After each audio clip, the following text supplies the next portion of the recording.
Na jednom salašu lopov se zavuko na tavan i oko ponoći džak napunio šunkama i divenicama.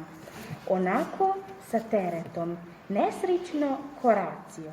Tanka tavanica se provalila.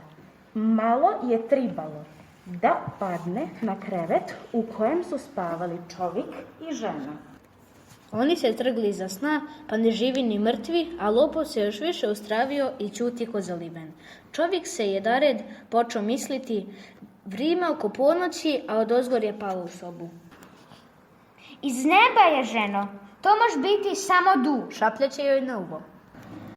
Ja mislim, ko bi drugo mogu u našu sobu, pa još u ovo glumno vrijeme. Šaplje i ona. Kad je tako, čovjek već zna kako će se kurtalisati nevolje. Svaki zna šta treba kazati u ovakvoj priliki, pa će je čovjek sad već na glas. Svaki du Boga fali. Onaj ne bi bio lopov da se oma nije dosjetio za koga drže. Ozovne se i on. I ja ga falim. Nema sad već strah kod domaćina. Vide da to nije rđav du, pa će čovjek ko dobrom gostu. Kad ga i ti fališ, kažeš šta tražiš. Vrata. Ništa drugo. Pa to je bar lako. Koraci samo nalivo. Ode du ko na krilima, sam je još i otključao vrata. Kad su kerovi onog ispratili i smirili se, žena se na jedared nasmijala u sav glas. Čovče moj, kako su se samo ustravili, a onaj du je tako glupav, da ni vrata ne zna naći bez naše pomoći.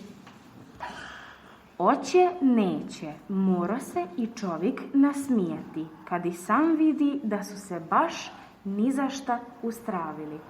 Al kad ujutru poranio i vidio na tavanu prazne vrljike, na jedared mu nije bilo do smijanja, već budi ženu. Ženo moja, kako smo nas dvoje radi glupovom pomoći.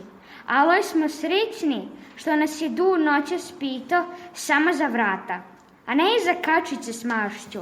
Čekala bi ti zapraške iz drugog sela da je to bio pametniji du.